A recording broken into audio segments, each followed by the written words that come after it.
எதிர்த்து நில்லுங்கள், அப்பொழுது அவன் உங்களை விட்டு ஓடி போவான்.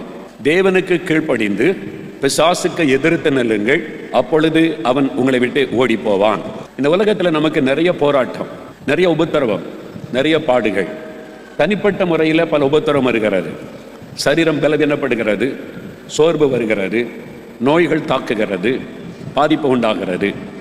சிலருக்குள்ள பயம், கலக்கம், குழப்பம், ராத்திரி தூங்க முடியல, டிப்ரெஷன், இந்த மாதிரி பாதிப்புகள்.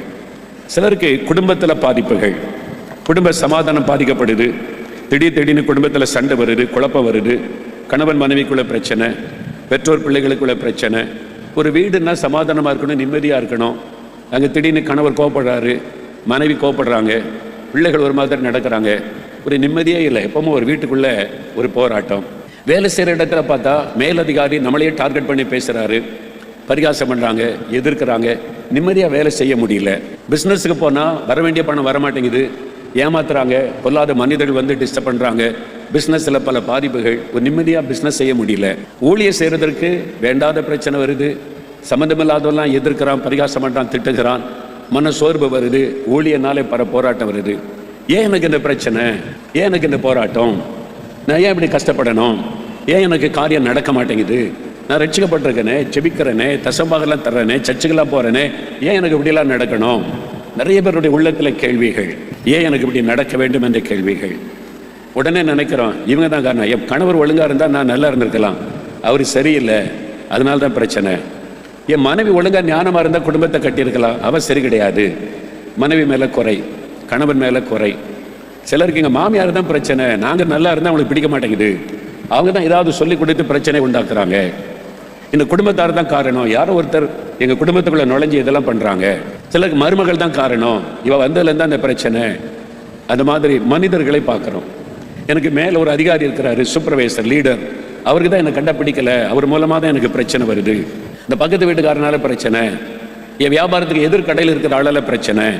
இப்படி மனிதர்களை நம்ம பார்க்கிறோம், இவங்களால பிரச்சனை, அவங்களால பிரச்சனை, இவங்க தான் காரணம், என் கணவர் தான், என் மனைவி தான், என் மாமியார் தான், என் மருமகள் தான், அல்ல இந்த ஆளு தான், எங்கள் சபையில் இருக்கிற இந்த ஆள், என் ஊழியத்தில் இருக்கிற இந்த ஆள். இப்படி மனிதர்களை நம்ம பார்த்து கொண்டு இருக்கிறோம். அவங்கள சத்துருவாக நினைக்கிறோம், அவங்களால தான் நான் பாதிக்கப்படுகிறேன் என்பதாக நினைக்கிறோம். ஆனால் உண்மை என்னவென்றால், நமக்கு ஒரு எதிராளி இருக்கிறான், அவனை நம்ம சரியாக அறிந்து கொள்ளவில்லை. அவனுடைய காரியத்தை நம்ம விளங்கி கொள்ளாததுனால தான் நிறைய பேர் பிரச்சனை, நிம்மதி இல்லாமல் சமாதானம் இல்லாமல் வாழ காரணம் அதுதான்.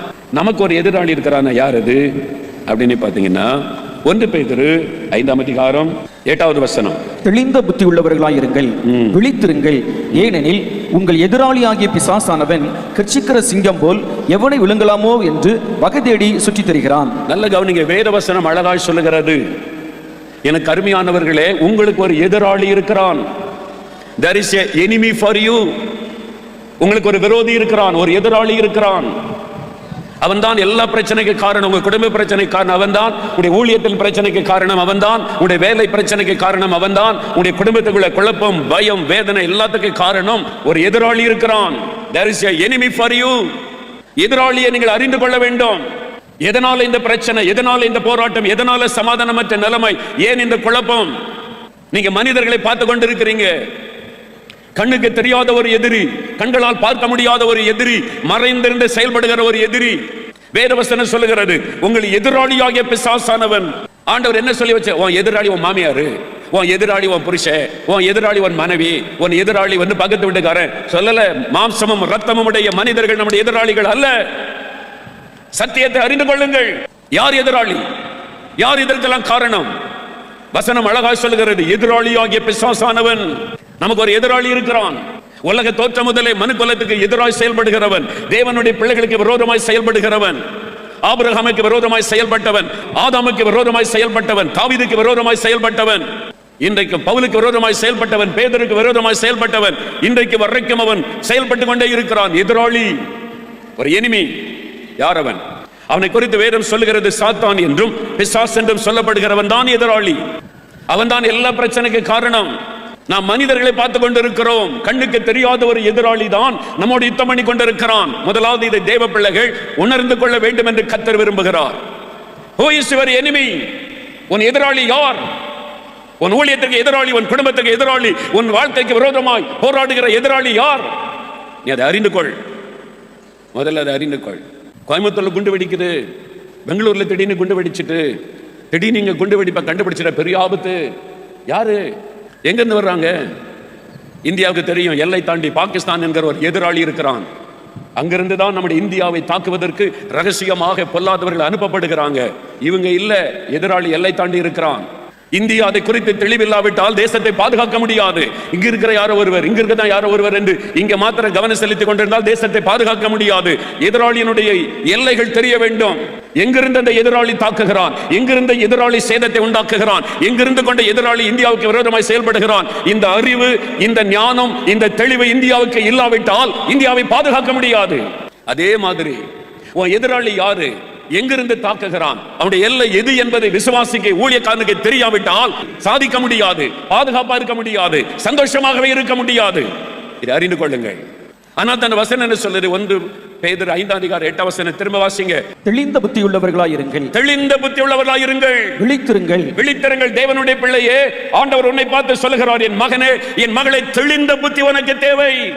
நீ தெளிவில்லாம இருக்கிற, விசுவாசிதான், ரட்சிக்கப்பட்டதா, அபிஷேகம் பெற்றதா, ஆவில நிரம்பி ஜெபிக்கிற, தெளிவில்ல, நீ விழிப்பாயில்ல, தூங்கிக்கிட்டு இருக்கிற, உன்னுடைய ஆவிக்குரிய வாழ்க்கையில நீ தூங்கி கொண்டிருக்கிறாய். நீ விழித்திருந்தாதான் எதிரியை அறிந்து கொள்ள முடியும். இந்தியாவுடைய எல்லையில ராணுவ வீரர்கள் தூங்க மாட்டாங்க, இரவும் பகலும் விழிப்பா இருப்பாங்க, எல்லையை கவனித்துக் கொண்டே இருப்பாங்க, எதிராளியுடைய நடமாட்டத்தை கவனித்துக் கொண்டே இருப்பாங்க. தேசம் விழிப்பாக இல்லாவிட்டால், ராணுவ வீரர்கள் விழிப்பாக இல்லாவிட்டால் தேசம் பாழாக்கப்பட்டு விடும். இன்னைக்கு விசுவாசிகளுடைய குடும்பங்கள் பாழாக காரணம் தேவ பிள்ளைகளுக்கு விழிப்பு கிடையாது, புத்தி கிடையாது. ஆண்டவர் சொல்ல, தெளிந்த புத்தியாயிரு. நீ ஏன் புத்தி இல்லாம நடக்கிற? வசனத்துக்கு நேராய் நம்ம திரும்பணும். ஆண்டவர் ஏன் ஆவியானவர் எழுதி வைத்திருக்கிறார்? நீ தெளிந்த புத்தியாரு, விழிப்பா கவனமாறு. ஏனென்றால் உன் எதிராளியாகிய பிசாசானவன், உன் எதிராளி ஒருத்தர் இருக்கிறான், பிசாசு கர்ச்சிக்கிற சிங்கம் போல எவனை விழுங்கலாமோ என்று சுற்றி கொண்டே இருக்கிறான்.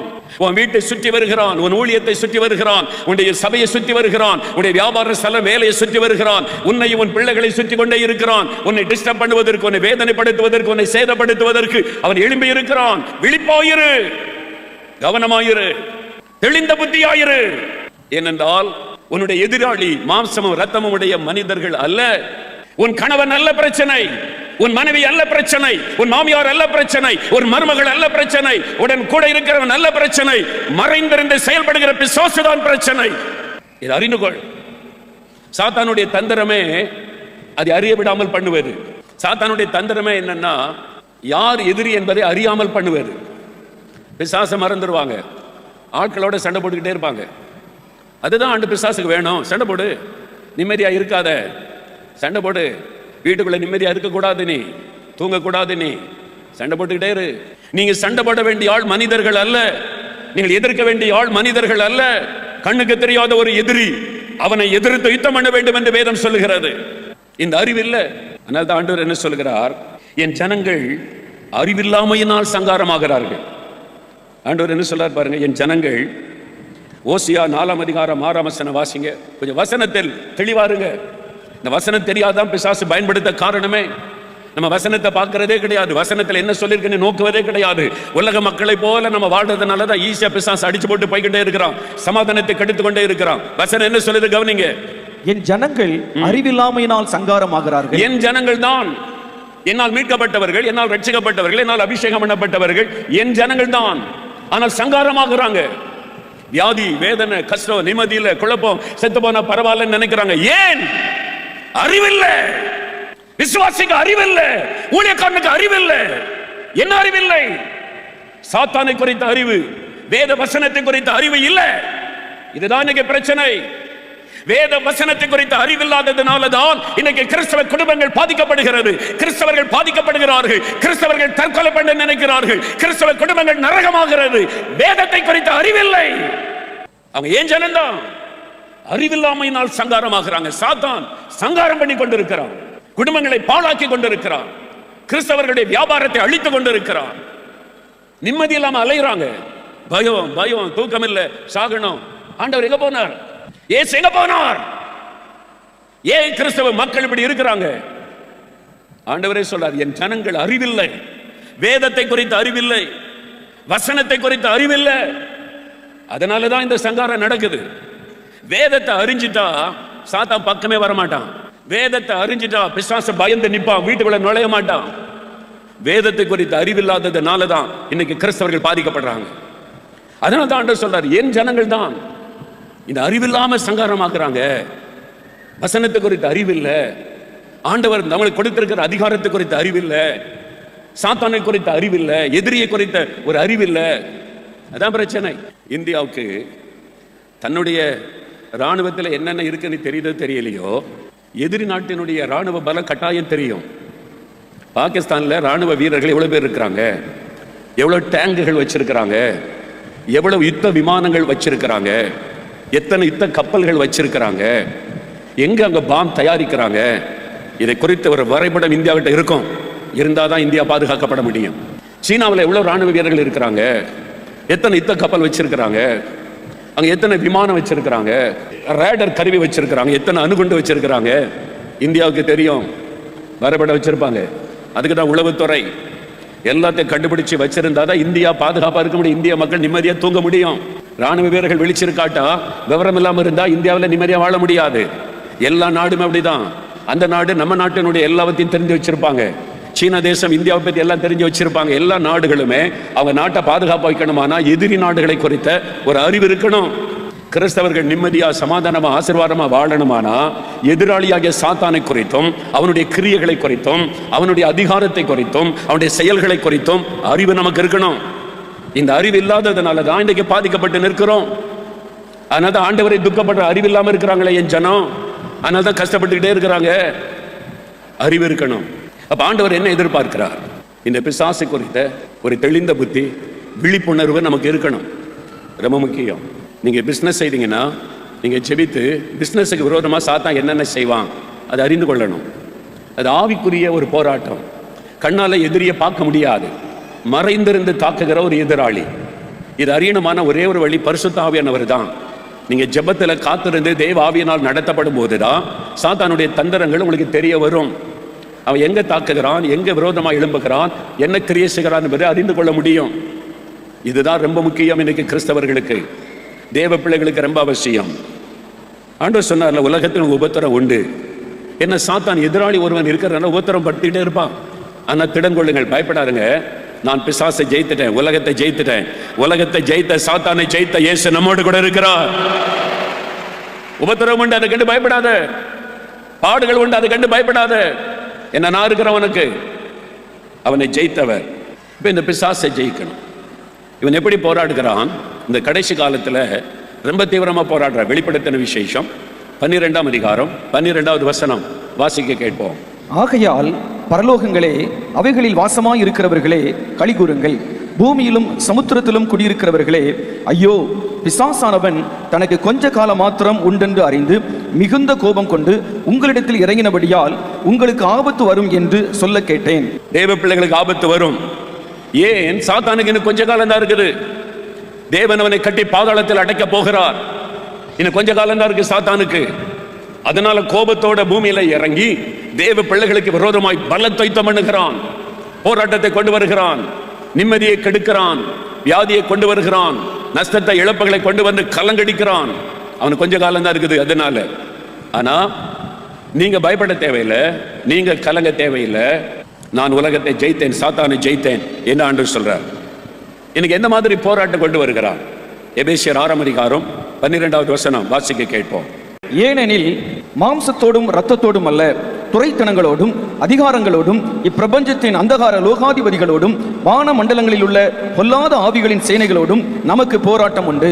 ரட்சிக்கப்பட்ட ஒவ்வொரு தேவ பிள்ளைக்கு போராட்டம் உண்டு, விசுவாசிகளுக்கு போராட்டம் உண்டு, கர்த்தருடைய பிள்ளைகளுக்கு போராட்டம் உண்டு. 4 விதமான ஆவிகளோடு போராட்டம். எல்லாத்துக்குமே இந்த 4 விதமான ஆவிகளுக்குள் அடங்கிவிடும். ஒன்று, துரைத்தனம் பண்ணுகிற ஆவிகள், பயப்படுத்தும் ஆவி, கண்ட்ரோல் பண்ணுகிற ஆவி, அதாவது அடிமைப்படுத்தும் ஆவி. புருஷன் மனைவியை அடிமைப்படுத்துவது, சில குடும்பத்தில் புருஷனை மனைவி அடிமைப்படுத்துவது, சில குடும்பத்தில் மாமியார் மருமகளை அடிமைப்படுத்துவது, சில குடும்பத்தில் மருமகள் மாமியாரை அடிமைப்படுத்துவது, ஆபீஸில் அதிகாரிகள் உடன் ஊழியர்களாய் பார்க்காதபடி அடிமைகளை போல நடத்துவது, சபையில் ஊழியத்தில் தேசத்தில் அடிமை மாதிரி நடத்துவது.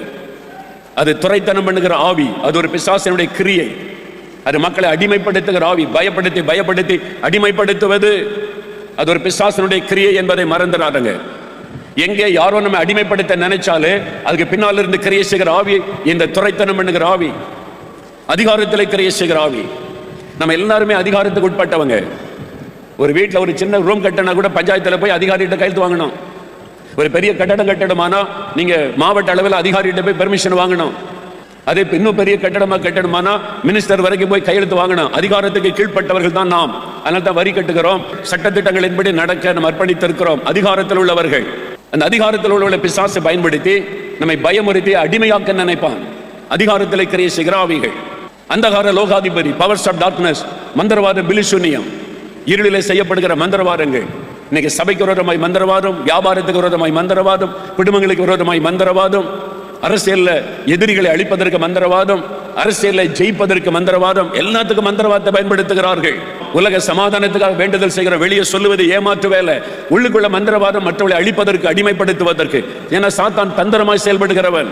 அந்தகார லோகாதிபதி, வானமண்டலத்தில் கிரியை செய்கிற பொல்லாத ஆவிகளின் சேனை, வானமண்டலத்தில் இருந்து கொண்டு மனிதர்களை தாக்குகிற ஆவிகள், விக்கிரக ஆவிகள், வேசித்தன் ஆவிகள், குடிவெறியின் ஆவிகள், எரிச்சலின் ஆவிகள், கோபத்தை கொண்டு வருகிற ஆவிகள், பண ஆசையை தோண்டுகிற ஆவிகள், பெருமையை கொண்டு வருகிற ஆவிகள், சுயநலத்தை கொண்டு வருகிற ஆவிகள், டிப்ரெஷனை கொண்டு வருகிற ஆவிகள், எல்லாம் இதுக்குள் அடங்கி இருக்கிறது. அங்கிருந்து கொண்டு சாத்தான் மனிதர்களை அடிமைப்படுத்தி வேதனைப்படுத்த செயல்படுகிறான். அவன் தான் நம்முடைய எதிராளி, மனிதர்கள் அல்ல. மனிதர்களுக்கு பின்னால் அவன் நிற்கிறான். சாத்தான் நமக்கு விரோதமாய் மனிதர்களை எழுப்பி பயன்படுத்துவான். சில சமயம் உடைய மனைவி உங்களுக்கு விரோதமாக எழுப்பி பயன்படுத்துவான். சில சமயம் கணவரை பயன்படுத்தி உடைய சமாதானத்தை கெடுத்து விடுவான். சில சமயம் உடைய மாமியாரை பயன்படுத்தி உடைய குடும்ப நிம்மதியை குலைச்சிருவான். சில சமயம் மருமகளை பயன்படுத்தி குடும்ப சமாதானத்தை கெடுத்து விடுவான். சபைகளை பாழாக்குவதற்கு வெளியிலிருந்து ஆட்களை செக்ரட்டரியை பயன்படுத்துவான், ட்ரெஷரரை பயன்படுத்துவான், கமிட்டி மெம்பரை பயன்படுத்துவான். அதிகாரம் செலுத்துவாங்க, அநியாயம் பண்ணுவாங்க, லஞ்சம் வாங்குவாங்க, சுயநலமாய் செயல்பட வச்ச சபை பாதிக்கப்பட்டு விடும். சாத்தான் அவளை பயன்படுத்துவான். அப்ப பின்னால் இருப்பது பொல்லாத ஆவி, மனிதர்களை பயன்படுத்தி நம்மை பாதிப்புக்குள்ளாக்குவது பிசாசு. அந்த தந்திரத்தை குறித்த அறிவு நமக்கு வேணும், தெளிந்த புத்தி வேணும். இந்த மனிதன் அல்ல, அவனுக்கு பின்னால் இருக்கிற பிசாசு தான் எனக்கு விரோதமாய் போராடுகிறது. இந்த மனிதன் அல்ல, அவனுக்கு பின்னால் இருக்கிற ஆவிதான் என்னோடு யுத்தம் பண்ணுகிறது என்பதை முதலாவது விளங்கி கொள்ளணும். அதுக்கு தான் தெளிந்த புத்தி வேண்டும்.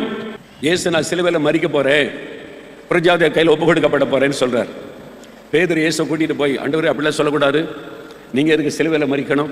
நீங்க ஒரு வார்த்தை சொன்னா இந்த ரோம படைகள் எல்லாம் கலங்கிறோம், நம்ம ரோமர்களை அடிச்சு விரட்டி நம்ம ஆளுகை செய்யணும்னு நினைச்சிட்டு இருக்கிறோம், நீங்க என்னடா நான் சிலுவையில் மரிக்கணும்னு சொல்லிட்டு இருக்கிறீங்க, அப்படிலாம் சொல்லக்கூடாது, தப்பா ஆண்டவரேன்னு இயேசுவே கரெக்ட் பண்றான்.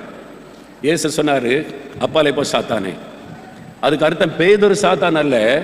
பேதுருக்கு பின்னால் இருந்து கொண்டு பேதுருவை பேச வைத்தது யாரு? பேதுருவை அப்படி பேச வைத்தது சாத்தான். உங்க கணவரை அப்படி பேச வைப்பது பின்னால் இருக்கிற சாத்தான். உங்களுடைய மனைவியை அப்படி கோபப்பட வைப்பது பின்னால் இருக்கிற சாத்தான். உங்களுடைய மாமியார, மருமகளை, உங்களுடைய குடும்பத்தில் இருக்கிற ஒருவரை, உடன் ஊழியர்களை அப்படி பேச வைப்பது அந்த ஆவி, அந்த சாத்தான் பின்னால நிற்கிறான். மனிதர்களை உங்களுக்கு விரோதமாய் பயன்படுத்துகிறான். நீங்க மனிதர்களை அல்ல, அவங்களுக்கு பின்னால் இருக்கிற ஆவியோடு யுத்தம் பண்ணணும். அல்லேலூயா சொல்லுங்க. இதுக்கு தான் தெளிந்த புத்தி வேணும். ஆண்டவர் சொல்றார், நீ அறிவில்லாமைனால சங்கரமாகிறாய், உன் ஆவிக்குரிய கண்கள் திறக்கப்படணும். யார்கிட்ட இருந்து உனக்கு இந்த பிரச்சனை வருது, யார்கிட்ட இருந்து இந்த எதிர்ப்பு வருது, யார் மூலமாக இந்த காரியம் நடக்கிறது என்பதை நீ அறிந்து கொள். பின்னால இருக்கிற பிசாசு, பின்னால இருக்கிற ஆவி, பின்னால இருக்கிற சாத்தான் உங்க சமாதானத்தை கெடுக்க, உங்க ஆசீர்வாதத்தை கெடுக்க செயல்படுகிறான். அதனால தான் பாருங்களேன், நிறைய பேர் வியாதி வியாதி வியாதி, 15 வருஷமா வியாதி, ஜெபிச்ச போது கருப்பா ஒரு உருவம் போச்சு, சோமாயிட்டேன். அப்ப அந்த வியாதிக்கு இவ்வளவு நாள் காரணம் யாரு? பிசாசு. அது தெரியாமலேயே ஆஸ்பத்திரி அலைஞ்சி மாத்திரையா சாப்பிட்டு சுகமே கிடைக்கல, பணம் வீணாகி போச்சு. அந்த வியாதிக்கு பின்னால் இருப்பது ஒரு ஆவி. ஆஸ்துமா வியாதிக்கு பின்னால் இருப்பது ஒரு பிசாசு. மருத்துவத்தால கண்டுபிடிக்க முடியல, ஸ்கேன்ல ஒண்ணுமே தெரியல, ஆனா வியாதி சுகமாக மாட்டேங்குது, என்னன்னே தெரியல, ஒரு குழப்பம், மரண பயம். அப்படின்னா பின்னால ஒரு பிசாசு இருந்து கொண்டு உங்களை வியாதிக்குள்ளாக்கி பயப்படுத்தி உங்களை வேதனைப்படுத்தி கொண்டு இருக்கிறான். பின்னால் இருக்கிற ஆவியை அறிந்து கொள்ளுங்கள், எதிராளியை அறிந்து கொள்ளுங்கள். இதைத்தான் ஆண்டவர் சொல்றார். இந்த அறிவு இல்லாததுனாலதான் சாத்தான் என் ஜனங்களை படாத பாடுபடுத்துகிறான். நீங்க சாத்தானுக்கு எதிர்த்து நின்று கடிந்து கொண்டீங்கன்னா ஓடி போயிடுவான். என் சரீரத்தில் இந்த வலி வேதனை கொடுக்கிற பிசாசு, இயேசுவை நாமத்தில் உன்னை கடிந்து கொள்றேன் போன்னு சொன்னா போயிடுவான். உடனே உங்களுக்கு ஒரு விடுதலை கிடைச்சிடும். அல்லேலூயா சொல்லுங்க. எத்தனை பேர் மேடையில் சாட்சி சொன்னாங்க, ஜெபிக்கும் போது ஒரு ஆவி என்னை விட்டு போச்சுது, வியாதி போய்விட்டது, ஒரு ஆவி என்னை விட்டு போனது, பயம் போய்விட்டது, ஒரு ஆவி என்னை விட்டு வெளியேறினது, டிப்ரெஷன் மாறிவிட்டது. அப்ப இதுக்கெல்லாம் யார் காரணம்? சாத்தான், ஒரு பொல்லாத ஆவி.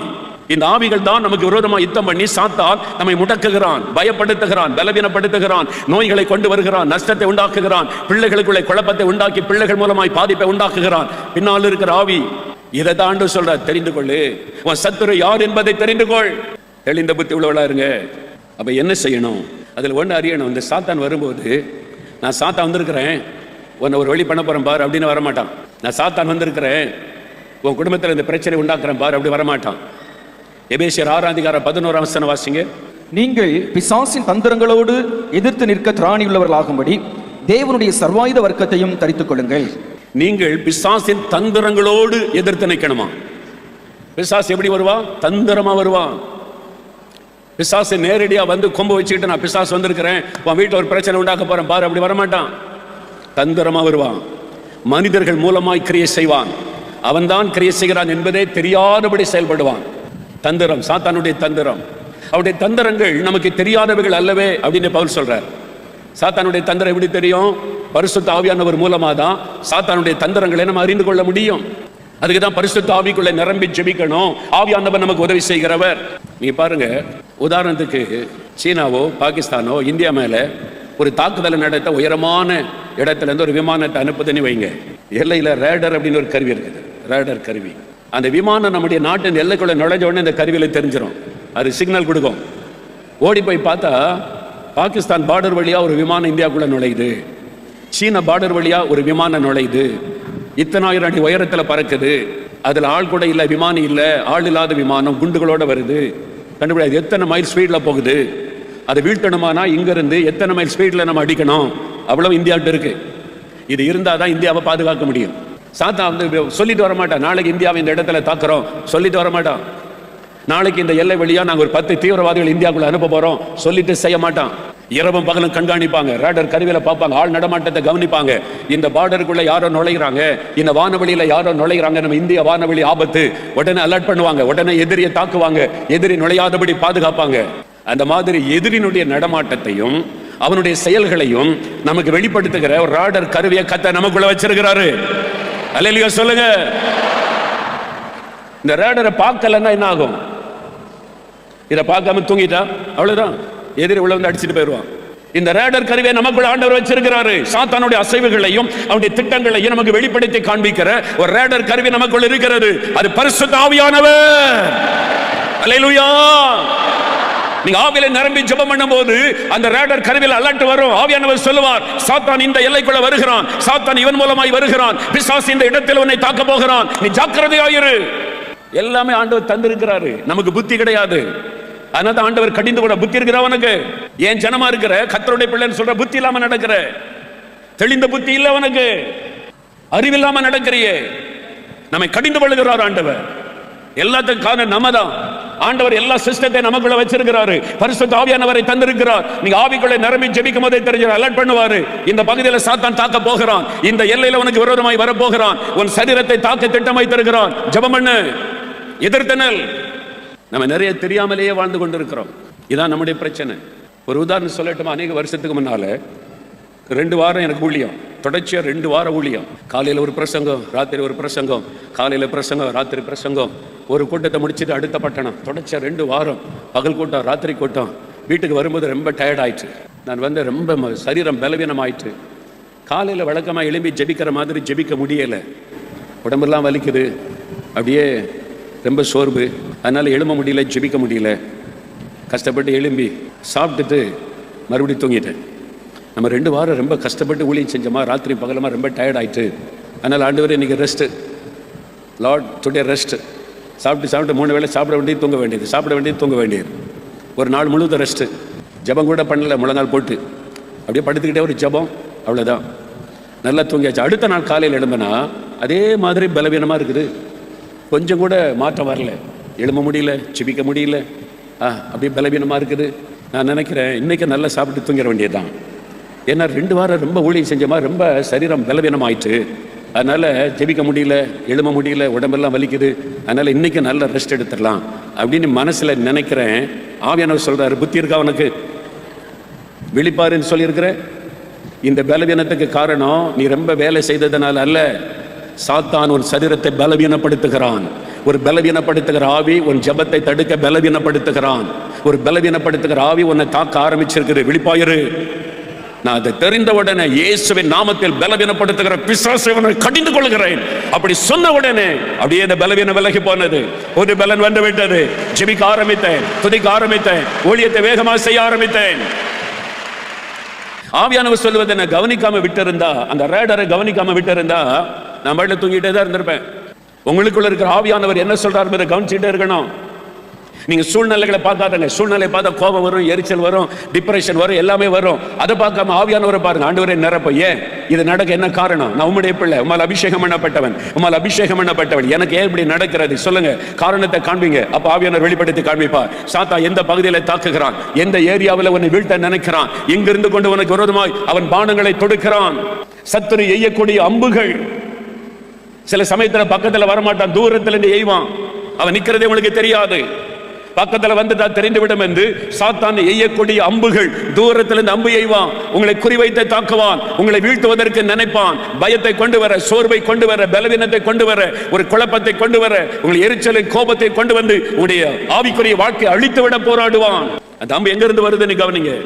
அம்பல்ல காரியம், எய்தது யாரு என்று கவனிங்க. அம்பல்ல, அம்பை எய்தது யாரு? சாத்தான் அதை பயன்படுத்துகிறான் மனிதர்களை. இது இந்த அறிவு தான் நமக்கு வேணும். இதை தான் ஆண்டவர் சொல்றாரு. தெளிந்த புத்தியாருங்க, விழிச்சிருங்க. ஏன்னா உங்கள் எதிராளியாகிய பிசாசு அவன் தந்திரமா செயல்படுகிறான். உங்களுடைய சமாதானத்தை கெடுக்க, நிம்மதியை கெடுக்க, ஆசீர்வாதத்தை கெடுக்க தந்திரமா செயல்படுகிறான். அப்ப எப்படிங்க இந்த மாதிரி இருந்தா எப்படி நம்ம வாழுவது? அதுக்கு ஆண்டவர் ஒரு ஆலோசனை என்ன கொடுக்கிறாரு? பிசாசுக்கு எதிர்த்து நில்லுங்கள், அப்பொழுது அவன் உங்களை விட்டு ஓடி போவான். அல்லேலூயா சொல்லுங்க. அவனை எதிர்த்து நில்லுங்க. சாத்தானை எதிர்க்க முடியுமாங்க? அவன் எவ்வளவு பெரிய ஆளா இருக்கிறான், எத்தனை வருஷம் அனுபவம் இருக்குது. அந்த ஆண்டவர் சொல்ல, நீ எதிர்த்தா அவன் ஓடுவான், நீங்க எதிர்காட்டா உங்களை துரத்திக்கிட்டே வருவான்.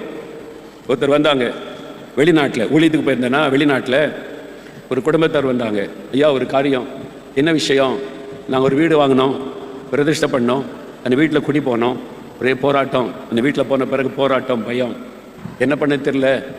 உடனே ஒரு ஊழியக்காரரை கூட்டி ஜெபிக்க சொன்னோம். இந்தியாவிலேருந்து ஒரு ஊழியக்காரர் வந்திருந்தார். ஜெபிக்க சொன்ன அவர் சொல்லார், இந்த வீட்டில் பிசாசு இருக்குது, இந்த வீட்டில் இருக்காதுங்க, வேறு வீட்டுக்கு போயிருங்க.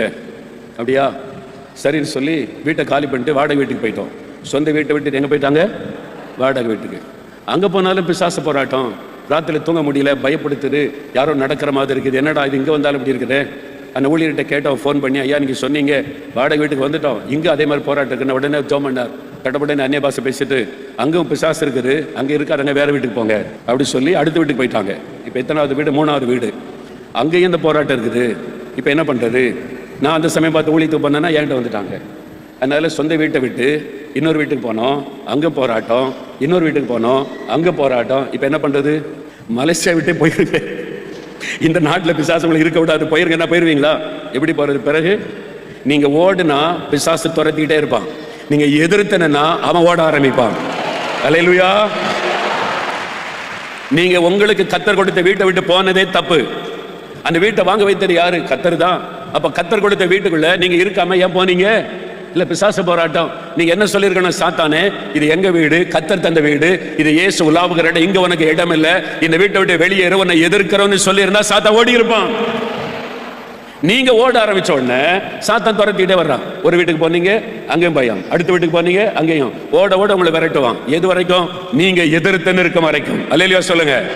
அல்லேலூயா. சில நாய் பார்த்தீங்களா, கொலைச்சிக்கிட்டு வேகமா அப்படி வரும். நீங்க ஓடுனா பின்னால வந்து கடிச்சிடும். நீங்க எதிர்த்து அப்படி பாருங்க, அது ஓட்ட எடுக்க ஆரம்பிச்சிடும். பிசாசு அப்படிதான். எதிர்த்து நில்லுங்க, சாத்தா ஓட்ட எடுக்க ஆரம்பிச்சிருவான். ஏன் ஆண்டவர் வாக்கு கொடுத்திருக்கிறார். பிசாசுக்கு எதிர்த்து நில்லுங்கள், உங்களை விட்டு ஓடி போவான். தேவன் நமக்கு வாக்கு கொடுத்திருக்கிறார். அல்லேலூயா சொல்லுங்க. பிசாசை விரட்டணுமானா எதிர்த்து நிக்கணும். நீங்க அவனை எதிர்த்து நின்னாதான் அவன் பயந்து ஓடுவான். தான் ஒரே வழி. சாத்தானை ஜெயிக்கணுமானா ஆண்டவர் சொன்னது எதிர்த்து நில்லு. வசனம் சொல்லுது, நீங்க எதிர்த்து நின்றா அவன் ஓடித்தான் ஆக வேண்டும். அதான் கர்த்தருடைய வசனம். அல்லேலூயா சொல்லுங்க.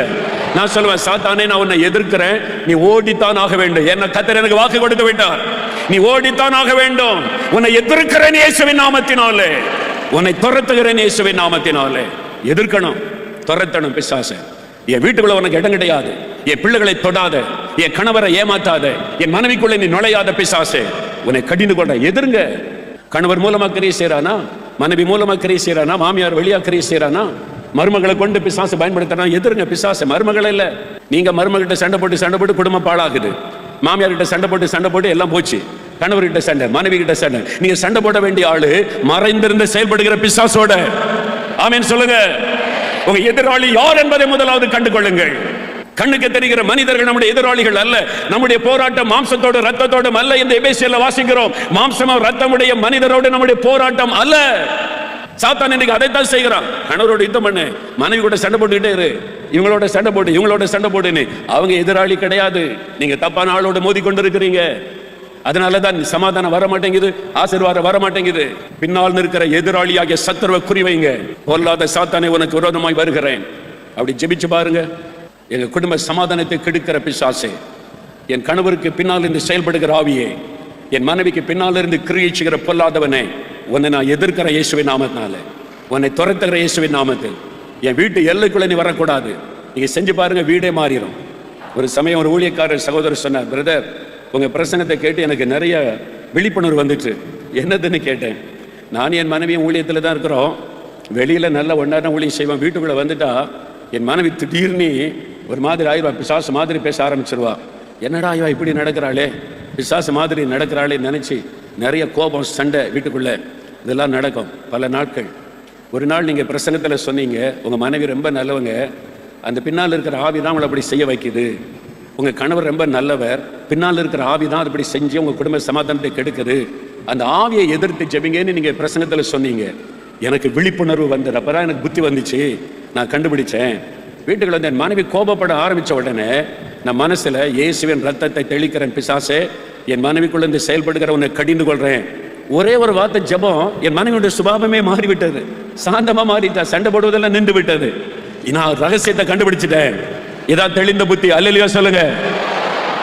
அதுக்கு கணவர் சண்டைக்கு வந்த உடனே கையை நீட்டி, கணவருக்குள்ள கிரியிச்சுக்கிற பிசாசை அவனை கடிந்து கொள்ள சொல்லிடுறாருங்க. என் மனைவிக்குள்ள கிரியிச்சுக்கிற பிசாசை கையை நீட்டி சொல்லிடுறாருங்க. அடுத்த பிரச்சனை வந்துடும். போலீஸ் ஸ்டேஷன்ல என்ன பிசாசுன்றாரு இந்த ஆளு, இவரோட எப்படி வாழ முடியும், இவ என்ன பிசாசுன்றா, மாமியார் போய் கம்ப்ளைண்ட் பண்ணிடுவாங்க, உன் பொண்டாட்டி என்ன பிசாசுன்றா அப்படின்னு. அது வெளியே தெரியாம மனசுல தான் அந்த பிசாசை எதிர்க்கணும். அல்லேலூயா சொல்லுங்க.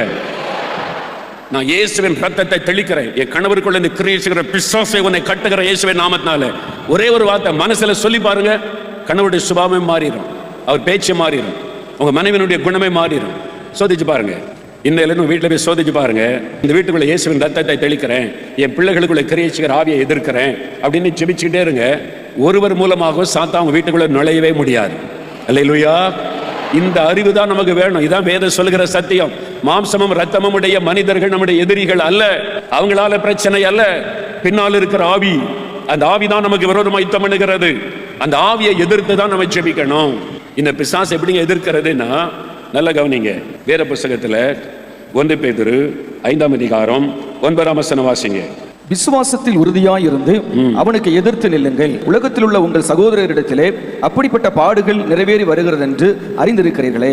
விசுவாசத்தில் உறுதியாயிருந்து சாத்தானுக்கு எதிர்த்து நில்லுங்கள். இது ஆண்டு சொல்ற சத்தியம். விசுவாசத்துல உறுதியாயிருந்து சாத்தானுக்கு எதிர்த்து நில்லுங்கள். ரொம்ப முக்கியம், நல்லா கவனிங்க. விசுவாசத்துல ஸ்ட்ராங்கா இருந்தாதான் நீங்க சாத்தானை எதிர்க்க முடியும். விசுவாசத்துல பலவீனமா இருந்தீங்கன்னா நீங்க எதிர்க்கும் பொழுது சாத்தான் உங்களை மேற்கொண்டு விடுவான். அப்ப விசுவாசத்துல உறுதியா இருக்கணும். அதனால தான் யாக்கோபு 4:7 தேவனுக்கு கீழ்ப்படிந்திருங்கள், பிசாசுக்கு எதிர்த்து நில்லுங்கள், அப்பொழுது ஓடி போவான்.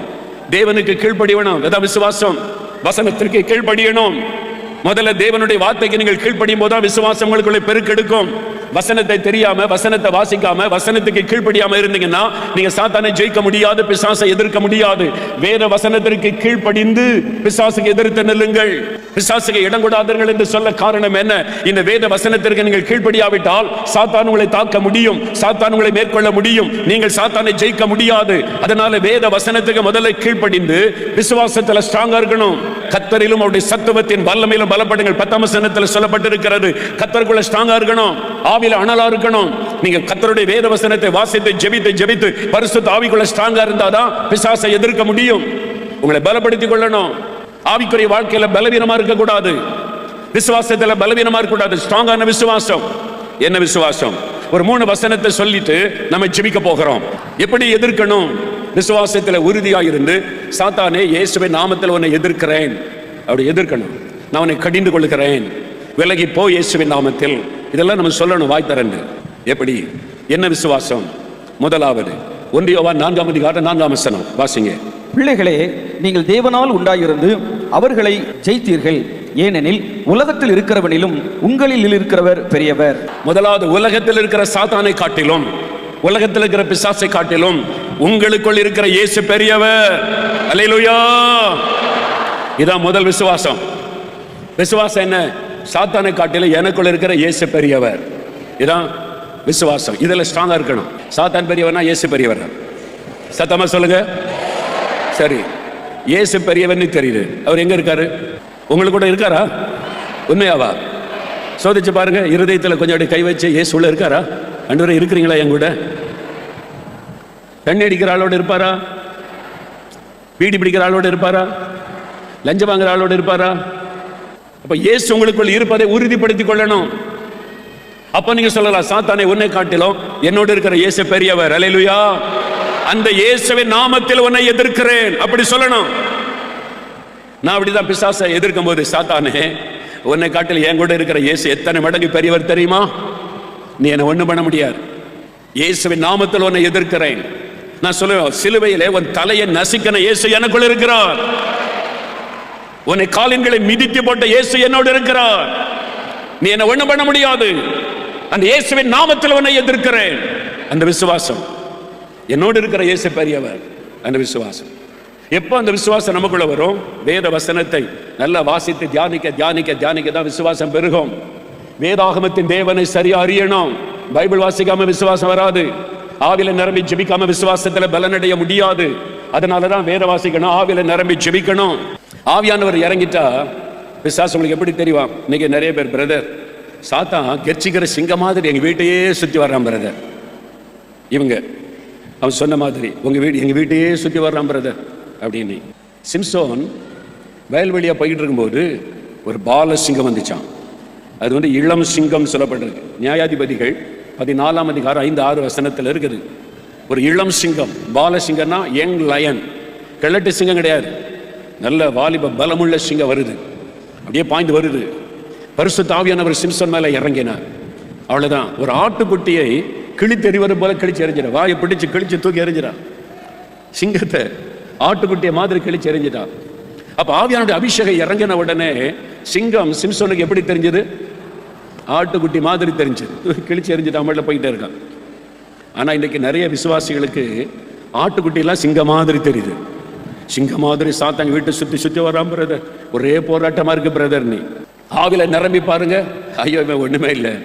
இயேசு கிறிஸ்துட ஓடினாள். இயேசு தலையை மிதிச்சிட்டாரு, தலையெல்லாம் காயப்பட்டு இருக்குது, வாழ் தான் ஆடிக்கிட்டே இருக்குது. அதை நீங்க அறிந்து கொள்வீங்க. அல்லேலூயா. இவனால என்னை ஜெயிக்க முடியாது. என் கூட இருக்கிற இயேசு பெரியவர். முதல்ல அதை விசுவாசிங்க. எல்லாம் கரம் வைத்து சொல்லுங்க, சாத்தானே உன்னை காட்டிலும் என்னோடு இருக்கிற இயேசு பெரியவர். சொல்லுங்க, வாய் திறந்து சொல்லுங்க, சாத்தானே உன்னை காட்டிலும் என்னோடு இருக்கிற இயேசு பெரியவர். உன் தலையை மிதித்த இயேசு எனக்குள் இருக்கிறார். தைரியமா சொல்லணும். அதான் ஸ்ட்ராங்கான விசுவாசம். முதல்ல அதை விசுவாசிக்கணும், என்னோடு இருக்கிற இயேசு பெரியவர். இரண்டாவது எதை விசுவாசிக்கணும்? லூக்கா 10ஆம் அதிகாரம் 19ஆம் வசனம் வாசிங்க. இயேசு ஒரு காரியம் சொல்றார். இதோ சர்ப்பங்களையும் தேள்களையும் மிதிக்கவும் சத்துருடைய சகல வல்லமையையும் மேற்கொள்ளவும் உங்களுக்கு அதிகாரம் கொடுக்கிறேன், ஒன்றும் உங்களை சேதப்படுத்த மாட்டாது. இயேசு தன்னை பின்பற்றக்கூடிய சீஷர்களுக்கு சொல்லுகிறார், இதோ சர்ப்பங்களையும் தேள்களையும் மிதிக்கவும் சத்துருவினுடைய சாத்தானுடைய சகல வல்லமைகளையும் மேற்கொள்ளவும் உங்களுக்கு அதிகாரம் கொடுக்கிறேன். அதிகாரம், அத்தாரிட்டி. ஒன்று உங்களை சேதப்படுத்த முடியாது. அப்ப சாத்தானின் மேல நமக்கு ஒரு அதிகாரம் இருக்கிறது. ஆமென் சொல்லுங்க. சாத்தானின் மேல எனக்கு அதிகாரம் இருக்குன்னு எத்தனை பேர் விசுவாசிக்கிறீங்க? உண்மையாவா? உண்மையாவா? அப்படின்னா சத்தமா இல்லையா சொல்லுங்க. நான் அதிகாரம் பெற்றிருக்கிறேன். சாத்தானை துரத்துகிற அதிகாரம், சாத்தானை மேற்கொள்ளுகிற அதிகாரம், சாத்தானை மிதிக்கிற அதிகாரத்தை ஆண்டவர் இயேசு தந்திருக்கிறார். அல்லேலூயா. இதான் விசுவாசம், வசனத்தை விசுவாசிப்பது. இயேசு சொல்லுகிறார், சர்ப்பங்களையும் தேள்களையும் மிதிக்கவும். இந்த ரெண்டுமே விஷம். சர்ப்பத்துக்கு பாம்புக்கு வாயில விஷம், பல்லுல. தேளுக்கு வால்ல விஷம். ஒண்ணுக்கு முன்னால விஷம், ஒண்ணுக்கு பின்னால விஷம். இந்த சாத்தான் அப்படிதான் விஷம் உள்ளவன். அப்படியே அமைதியா கொட்டிட்டு விஷத்தை பரவசிய பாம்பு கடிச்சதே தெரியாது, செத்து போன பிறகு தெரியும் விஷம் வந்திருக்குது. தேழு கொட்டினதே தெரியும், சும்மா நறுக்குன்னு இருந்துச்சு, திடீர்னு விஷம் பரவுகுது. அப்படிதான் வீட்டுக்குள்ள நுழைவான், வியாபாரத்துல நுழைவான், ஊழியத்துக்குள்ள நுழைவான், நறுக்குன்னு ஒரு கொட்டிட்டு போயிடுவான். அந்த விஷம் அப்படியே பரவிடும், உங்க குடும்பத்தை நாசமாக்கிறோம். சர்ப்பங்கள், தேள்கள், அது பிசாசனுடைய கிரியை. It is the work of the devil. சாத்தானுடைய கிரியைகளை குறித்து தான் இயேசு சொல்லுகிறார். ஆனால் தான் பிசாசனுடைய கிரியைகளை அழிக்கும்படி தேவகுமாரன் வெளிப்பட்டார் என்று 1 யோவான் 3 அதிகாரத்தில் வாசிக்கிறோம். இயேசு கிறிஸ்து வெளிப்பட்டதே சாத்தானுடைய கிரியைகளை அழிப்பதற்காக. அவர் சிலுவையில் அவருடைய கிரியைகளை அழித்து விட்டார், ஜெயித்து விட்டார். அவர் ஏன் சாத்தானை ஜெயிக்கணும்? அவர் ஜெயிக்க வேண்டிய அவசியம் இல்லை. சாத்தான் அவரை கண்டாலே பயப்படுவான். உங்களுக்காக, எனக்காக சிலுவையில் அவர் வெற்றி சிறந்திருக்கிறார். அல்லேலூயா. அதனால அவனை மிதிக்கிற, அவருடைய கிரியைகளை அழிக்கிற அதிகாரம் நமக்கு கொடுக்கப்பட்டிருக்கிறது. சர்ப்பங்களை மிதிங்க, தேள்களை மிதிங்கன்னா என்ன அர்த்தம்? காட்டில் ஓடுகிற பாம்பை மிதிப்பது அல்ல, காட்டில் ஓடுகிற தேளை மிதிப்பது அல்ல. பாம்பை போல, தேளை போல செயல்படுகிற சாத்தானுடைய கிரியைகளை மிதிங்க. உங்களுக்கு அதிகாரம் கொடுக்கப்பட்டிருக்கிறது. போலாத சாத்தானே, என் வீட்டுக்குள்ளே கிரியை செய்ய உனக்கு அதிகாரம் இல்லை. இயேசு கிறிஸ்துவின் நாமத்தில் உன் கிரியைகளை நான் மிதிக்கிறேன். தேளை போல கிரியை செய்கிற ஆவி, பாம்பை போல கிரியை செய்கிற ஆவி, என் குடும்பத்துக்குள்ளே விஷத்தை கொண்டு வருகிற பிசாசே, என் குடும்பத்தை அழிக்க, நிம்மதியை குலைக்க, சமாதானத்தை கெடுக்க, ஆரோக்கியத்தை கெடுக்க, வியாதியை கொண்டு வந்து சமாதானத்தை கெடுக்க நினைக்கிற பிசாசே, இயேசுவின் நாமத்தில் உன் கிரியைகளை மிதிக்கிறேன். அது அழியட்டும் இயேசுவின் நாமத்தில். சொல்லி பாருங்க, அது அழிஞ்சிரும். அந்த அதிகாரம் உங்களுக்கு கொடுக்கப்பட்டிருக்கிறது. உங்க நாவில் அந்த அதிகாரம் இருக்குது. அல்லேலூயா சொல்லுங்க. உங்களுடைய நாவில் அந்த அதிகாரம் இருக்கிறது. நீங்க விசுவாசிங்க. பிசாசு மேல ஆண்டவர் எனக்கு அதிகாரம் கொடுத்திருக்கிறார் அப்படின்னு விசுவாசிங்க. அல்லேலூயா சொல்லுங்க. நீங்க அந்த அதிகாரத்தை பயன்படுத்தணும். ஒரு நல்ல ரட்சிக்கப்பட்ட அபிஷேகம் பெற்ற சகோதரி, அவருடைய குழந்தை ஒரு 10 வயசு பிள்ளை, நடுராத்திரியான அலறும், சத்தம் போடும், பயந்து அலறி விழித்துக் கொள்ளும். தினமும் ஒரு போராட்டம். அது பிசாசு போராட்டம்னு அவனுக்கு தெரிஞ்சது. என் பிள்ளைய பிசாசு பயமுறுத்தி போராடுது, தூங்க விட மாட்டேங்குது, கஷ்டப்படுத்துதுன்னு. உடனே முழங்கால் போட்டு, ஆண்டவரே என் பிள்ளைக்கு விடுதலை கொடுங்க, என் பிள்ளைக்கு விடுதலை கொடுங்க, என் பிள்ளையை பாதுகாத்துக் கொள்ளுங்கன்னு ஜெபம் பண்ணுவாங்க. பல மாதங்கள் ஆகிவிட்டு அப்பப்போ ஜெபம் பண்ணுவாங்க, அப்படியே போகுது. ஆனால் விடுதலையே இல்லை. இவங்க அபிஷேகம் பெற்றவங்க, நல்லா ஜெபிக்கிறவங்க, உபவாசம் பண்ணிலாம் ஜெபிச்சு பார்த்தாங்க, போக மாட்டேங்குது. மகளுக்கு அதே பிரச்சனை. அப்போ ஏன் என் மகளுக்கு விடுதலை ஆக மாட்டேங்குது? ஒரு நாள் ஆண்டவர்கிட்ட கேட்டாங்க, ஆண்டவரே நான் உங்களுடைய பிள்ளை மேலே அபிஷேகம் பெற்றிருக்கிறேன், அப்போ நான் தான் உங்கள்கிட்ட கேட்குறேன், மகளுக்கு விடுதலை கொடுங்க, பாதுகாத்து கொடுங்க, இந்த பிசாசு உபத்திரப்படுத்துன்னு கேட்குறேன்னு ஏன் விடுதலை தர மாட்டேங்கிறீங்க? அப்போ ஆண்டவர் பதில் சொன்னார், நீங்கள் கேட்டால் தான் அவர் பதில் தருவார். ஆண்டவர் சொன்னார், மகளே, பிசாசை உன் மகளை வேதனைப்படுத்துதுன்னு உனக்கு நல்லா தெரியுது. ஒரு பயப்படுத்துகிற ஆவிதான் உன் மகளை அலைக்கழிக்கணும்னு உனக்கு தெரியுதுல்ல? தெரியுதா ஆண்டவரே? அப்போ பிசாசை துரத்தோன்னா என்ன பண்ணணும்னு நான் சொல்லி கொடுத்துருக்குறேன்ல, பிசாசுக்கு எதிர்த்து நில்லுங்கள், ஓடி போவான்னு சொல்லியிருக்கேனா? ஆமா. என் நாமத்தினாலே பிசாசை துரத்துவீர்கள் சொல்லியிருக்கிறேனா? ஆமா. பிசாசு மேல உனக்கு அதிகாரம் தந்திருக்கேனா? ஆமா. அப்ப நீ தானே அதிகாரத்தை பயன்படுத்தணும். ஆண்டவரே பிசாசை துரத்துங்க, பிசாசுல விடுதலை கொடுங்க, என்ன ஏன் கூப்பிடுற? உனக்கிட்ட தான் அந்த அதிகாரம் இருக்குது, நீ தான் அதை பயன்படுத்தணும். நீ சொல்லு, ஓடிடுவான். அப்பதான் இவளுக்கு விழிப்புணர்வு வந்தது, புத்தி தெளிந்தது. இயேசுவின் நாமத்தில் என் ஆண்டவர் எனக்கு கொடுத்த அதிகாரத்தின்படி சாத்தானே உன்னை கடிந்து கொள்றேன், என் பிள்ளையை தொடாத, ஒரே ஒரு வார்த்தை சொன்னாங்க, அவ்வளவுதான், பிசாசு ஓடி போய்விட்டான். அவ்வளவுதான். அதன் பிறகு அந்த போராட்டமே இல்லை. பிசாசை துரத்த சொன்னா நீங்க கத்தர்கிட்ட ஜெபிச்சுக்கிட்டு இருக்கிறீங்க, ஆண்டவரே பிசாசை துரத்துங்க, பிசாசை துரத்துங்க. ஆண்டவர் சொல்லுவார், நான் ஏன் துரத்தணும்? நீ தான் துரத்தணும், உனக்கு தான் அதிகாரம் தந்திருக்கிறேன்.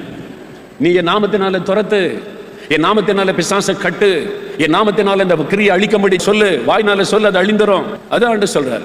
அப்ப நீங்க உங்களுக்கு கொடுத்த அதிகாரத்தை பயன்படுத்தணும். சாத்தானின் மேல எனக்கு அதிகாரம் இருக்குதுன்னு சொல்லுங்க, அப்ப பிசாசு ஓடுவான். அல்லேலூயா. மூன்றாவது, அதே லூக்கா 10 அதிகாரம் 19 வசனம் திரும்ப வாசிப்போம்.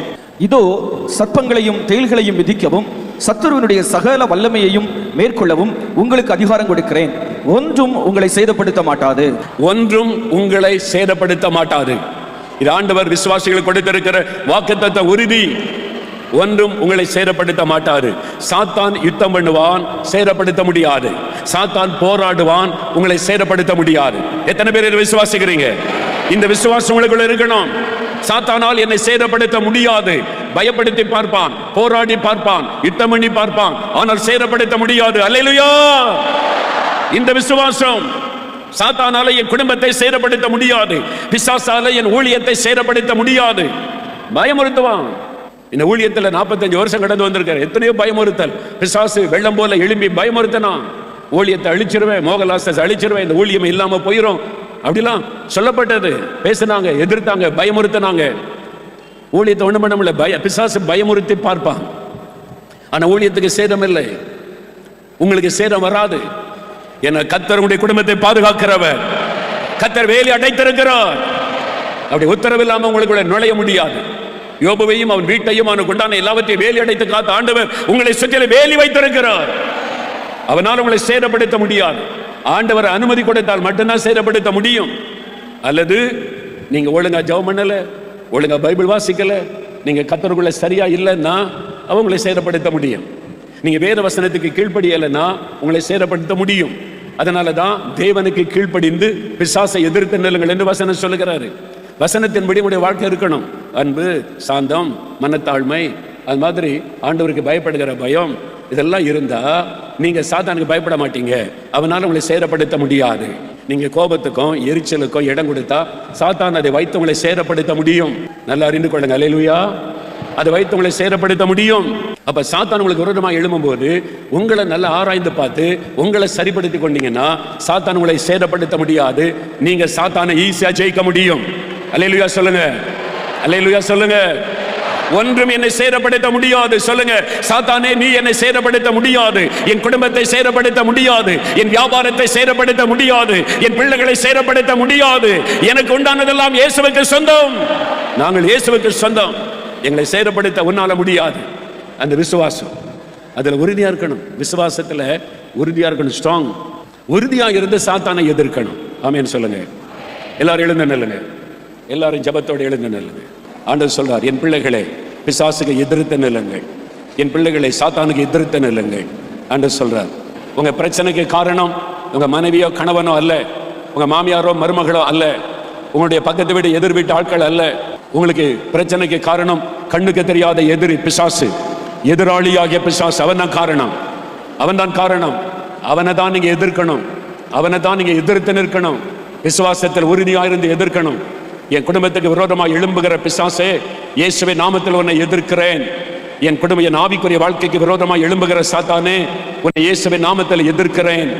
நீங்க சொல்லணும். நீங்க வாய் திறந்து சொல்லி எதிர்க்கும் போது விடுதலை உண்டாகும். அல்லேலூயா சொல்லுங்க. நான் ஊழியம் செய்கிறேன், கர்த்தருடைய ஊழியத்தில் இருக்கிறேன். உங்களுக்கு வருவதை விட 1000 மடங்கு போராட்டம் எனக்கு வரும். என்னை சாத்தான் அப்படி எழுப்பி நிற்பான். வானமண்டலத்தின் ஆவிகளை திரளாக எழுப்பி நிற்கும். நான் சில சமயம் அந்த ஆவிகளை பார்த்துருக்கிறேன். கர்த்தர் காமிச்சிருக்கிறார். சில சமயத்தில் நான் தேவ சமூகத்தில் காத்திருந்து ஜெபிக்கும் போது சரீரத்தில் பாதிப்பு உண்டாகும். ஏன் இந்த பாதிப்பு? அப்படி ஆவியில் நிரம்பி அந்நிய பாஷையில் ஜெபிக்கும் போது மந்திரவாதம் செய்கிறதை ஆண்டவர் காண்பிப்பார். எங்கே செய்கிறாங்க, எந்த மலைப்பகுதியில் செய்கிறாங்க, எத்தனை பேர் இந்த மந்திரவாதம் செய்கிறாங்கன்றது கூட ஆவியானவர் வெளிப்படுத்தி காண்பிப்பார். உன் சரீரத்தை தாக்க, உன்னை பலவீனப்படுத்த மந்திரவாதம் செய்யப்படுகிறது. எதிர்த்துனல். அப்ப நான் சொல்லுவேன், எனக்கு விரோதமாய் செய்யப்படுகிற மந்திரவாதங்கள் இயேசுவின் நாமத்தில் அழிக்கப்பட்டு போகட்டும். அந்த தகடுகள் எரியட்டும் இயேசுவின் நாமத்தில். அந்த பொல்லாத மந்திரவாத கிரியைகளை எதிர்த்து அழித்து ஜெபிக்கிறேன் சொன்ன உடனே அது அழிந்துவிடும். உடனே ஒரு மாற்றம் வரும். இப்படிதான் ஜெயித்து ஜெயித்து முன்னேறி போகிறோம். இந்த மாதிரி ஊழியத்தில் சில போராட்டத்தை பிசாசு எழுப்புவான். அப்படியே சோர்வை கொண்டு வருவான். என்னை சோர்ந்து போக பண்ண இதெல்லாம் பிசாசு செய்வான். அப்ப நான் ஜெபம் பண்ணுவேன், எனக்கு சோர்வை கொண்டு வரும்படி ஊழியத்துக்குள்ளே கிரியேச்சுகிற பொல்லாத சாத்தானே, உன்னை இயேசுவின் நாமத்தில் எதிர்க்கிறேன். இயேசுவின் ரத்தத்தை தெளிக்கிறேன். உன்னை இயேசுவின் நாமத்தில் கடிந்து கொள்கிறேன்.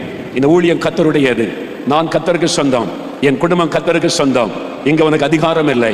எதிர்த்து ஜெபிச்ச உடனே டக்குனு மாற்றம் வரும். இதான் ரகசியம். இந்த போராட்டம் உண்டு, ஆனா உங்களுக்கு தோல்வி கிடையாது. நீங்க ஜெயிச்சுக்கிட்டு இருப்பீங்க. தடை உண்டு பண்ணுகிற ஆவி, தாமதப்படுத்துகிற ஆவி, குழப்பத்தை உண்டாக்குகிற ஆவி, ஒரு டிப்ரெஷனை உண்டாக்குகிற ஆவி, தூக்கத்தை கெடுக்கிற ஆவி. உங்க வீட்டுக்குள்ள யாரோ நடக்கிற மாதிரி இருக்குது, ராத்திரில பயப்படுத்துகிற சொப்பனை வருது, தூங்க முடியல, அது ஒரு பிசாசு. ஆனா உங்களுக்குள்ள இருக்கிற இயேசு அவனை ஜெயித்தவர், அவன் தலையை மிதித்தவர். நீங்க தான் சொல்லணும், சாத்தானே இந்த வீடு இயேசுவுக்கு சொந்தம், நாங்க எல்லாம் இயேசுவுக்கு சொந்தம், இங்க இயேசு உலாவுகிற இடம், இந்த வீட்டுக்குள்ள உனக்கு இடம் இல்லை. இயேசுவின் ரத்தத்தை தெளிக்கிறேன். இயேசுவின் நாமத்தில் உன்னை கடிந்து கொள்கிறேன். வெளியேறி போ இயேசுவின் நாமத்தில். நீங்க சொல்லணும். நீங்க சொன்னா நடக்கும். நீங்க அதை சொல்லாம ஒரே போராட்டமா இருக்குது, ஒரே பிரச்சனையா இருக்குது, நான் ஆண்டவருடைய பிள்ளை தானே, எனக்கு எப்படி எல்லாம் நடக்கணும், இப்படி அழுது கொண்டிருந்தா உங்க தலைமையில சாத்தான் ஏறி உட்காருவான். ஏன்னா நீங்க அழுமூஞ்சா இருக்கீங்கல்ல. பிசாசை எதிர்க்கிறதுக்கு பதிலா அழுதுகிட்டு இருந்தா உங்க தலைமையில ஏறி உட்காருவான். பொல்லாத பிசாசு, இயேசுவின் நாமத்தில் உன்னை கடிந்து கொள்கிறேன். நான் யார்? இயேசுவின் ரத்தத்தினால் கழுவப்பட்டவன். என் கூட இயேசு இருக்கிறார். போ இயேசுவின் நாமத்தில். அதட்டுங்க, ஓடி போய் விடுவான். ஆமென் சொல்லுங்க, ஆமென் சொல்லுங்க. உலகத்தில் இருக்கிறவனிலும் எனக்குள்ள இருக்கிற இயேசு பெரியவர். எல்லாரும் வலதுகரம் உயர்த்தி முதல்ல சொல்லுங்க, உலகத்தில் இருக்கிற சாத்தானை காட்டிலும் எனக்குள்ள இருக்கிற இயேசு பெரியவர். இயேசு பெரியவர், இயேசு பெரியவர். என்னோடு இருக்கிறவர் பெரியவர். சாத்தானை ஜெயித்தவர், பிசாசின் தலையை மிதித்தவர், பிசாசை காலின்களை நசுக்கினவர். அந்த இயேசு என்னோடு இருக்கிறார். சாத்தானே, நீ என்னை ஒண்ணு செய்ய முடியாது. என் வீட்டுக்குள்ளே நுழைய முடியாது. என் கணவரை தொட முடியாது. என் மனைவிக்குள்ளே குழப்பத்தை கொண்டு வர முடியாது. என் பிள்ளைகளை தொட முடியாது. பிசாசே, என் வேலையில நீ கிரியை செய்ய முடியாது. என் வியாபாரத்துக்குள்ளே தலையிட முடியாது. என் ஊழியத்திலே போராட முடியாது. என்னோடு இருக்கிற இயேசு பெரியவர். உன்னை எதிர்க்கிறேன் பிசாசே, உன்னை எதிர்க்கிறேன். அப்படி சொல்லணும். நீங்க சொல்லாம பிசாசு அப்படி பண்றான் இப்படி, இனிமேல் அந்த வார்த்தை வரக்கூடாது. ஆமென் சொல்லுங்க. அடுத்தது, பிசாசை துரத்துகிற அதிகாரத்தை கர்த்தர் எனக்கு தந்திருக்கிறார். எல்லா வலதுகரம் உயர்த்தி, சாத்தானே, உன்னை துரத்துகிற அதிகாரத்தை இயேசு எனக்கு தந்திருக்கிறார். இயேசுவே, நீர் கொடுத்த அதிகாரத்திற்காக ஸ்தோத்திரம். சொல்லுங்க சொல்லுங்க, வாய் திறந்து. இயேசுவே, நீர் எனக்கு தந்திருக்கிற அதிகாரத்திற்காக ஸ்தோத்திரம். சாத்தானை துரத்துகிற அதிகாரத்தை கர்த்தர் எனக்கு தந்திருக்கிறார். ஸ்தோத்திரம், ஸ்தோத்திரம். சாத்தான் என்னை சேதப்படுத்த முடியாது. சொல்லுங்க, சாத்தானை நீ என்னை சேதப்படுத்த முடியாது. என் குடும்பத்தை சேதப்படுத்த முடியாது. எங்க சமாதானத்தை கெடுக்க முடியாது. வியாதியை கொண்டு வர முடியாது. மரணத்தை கொண்டு வர முடியாது. இயேசு எனக்கு வாக்கு கொடுத்திருக்கிறார். இயேசுவின் நாமத்தில் நான் உன்னை கடிந்து கொள்கிறேன். இயேசுவின் நாமத்தில் நான் உன்னை துரத்துகிறேன். பிசாசுக்குரிய எதுவும் எனக்குள்ள காணப்படக்கூடாது. உம்முடைய வார்த்தைக்கு கீழ்ப்படிய ஒப்பு கொடுக்கிறேன். நான் ஏதாவது கீழ்ப்படியாமல் இருந்தால் என்னை மன்னியும். இயேசுவே, உம்முடைய ரத்தத்தினால் என்னை கழுவும், என்னை கழுவும், என்னை கழுவும். உம்முடைய ரத்தத்தினால் என்னை கழுவும். இயேசுவே, உம்முடைய ரத்தத்தினால் என்னை கழுவும். நான் கீழ்ப்படியாத பாவம் இருந்தால் என்னை மன்னியும். கீழ்ப்படிய ஒப்பு கொடுக்கிறேன், கீழ்ப்படிய ஒப்பு கொடுக்கிறேன். என்னை பரிசுத்தப்படுத்தும். சாத்தானை எதிர்ப்பதற்கு என்னை பலப்படுத்தும். சாத்தானை எதிர்ப்பதற்கு என்னை வல்லமைப்படுத்தும். சாத்தானை எதிர்ப்பதற்கு என் விசுவாசத்தை பலப்படுத்தும். கர்த்தரிலும் சத்துவத்தின் வல்லமையில நான் பலப்படணும். என்னை மன்னியும், என்னை கழுவும், என்னை பரிசுத்தப்படுத்தும், என்னை வல்லமைப்படுத்தும். பிசாசை எதிர்க்கிற அந்த வல்லமையை எனக்கு தாரும். விசுவாசத்தை எனக்கு தாரும். என்னை ஒப்பு கொடுக்கிறேன் இயேசுவின் நாமத்தில். ஆமென்.